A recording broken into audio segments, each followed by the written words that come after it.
آج کی رات سو جاؤ، کل تمہاری کلاس لوں گا۔ وہ اس کی گردن پر لب رکھتا سرگوشی کرنے لگا تھا۔ اس کے لبوں کا لمس اپنی گردن پر محسوس کرتے مفرح سکون سے آنکھیں بند کر گئی تھی۔ قارب اس کی گردن کندھے کو لبوں سے گیلا کرتا اس کی دھڑکنوں کو نرمی سے سہلا رہا تھا، اور مفرح نے اس کے ہاتھ پر اپنا نازک ہاتھ رکھا ہوا تھا۔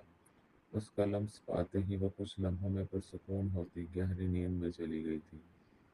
قارب نے سر اٹھا کر اسے دیکھا اور گہرا سانس لیا۔ اس کے ارمان جگا کر میڈم خود خواب خرگوش میں چلی گئی تھی۔ وہ کچھ پل اسے دیکھتا رہا، پھر نرمی سے اس کے نقوش چومتے اس کے بالوں میں چہرہ چھپا لیا۔ منظر دوپہر کا سویا ہوا تھا، اب آدھی رات گزر چکی تھی۔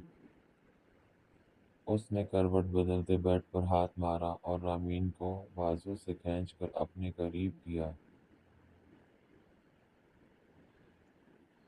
رامین کا پورا جسم بخار کی وجہ سے تپ رہا تھا۔ اس نے رامین کے سر کے نیچے بازو رکھا اور اسے قریب کرتے اس کی گردن میں چہرہ چھپا لیا تھا۔ اس کے بدن کو آگ میں جلتا محسوس کر کے اس نے سرخ آنکھیں کھولی اور اس کی طرف دیکھا۔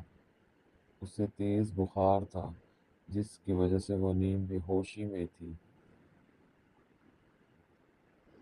امجد نے اس کا سر تکیے پر رکھا اور اٹھ بیٹھا۔ فون اٹھا کر ٹائم دیکھا، رات کے 1 بجنے والے تھے۔ اس کے پاس کسی ڈاکٹر کا نمبر بھی نہیں تھا جسے وہ کال کر کے بلا لیتا، اور وہ اس کے لیے اتنی اہم بھی نہیں تھی۔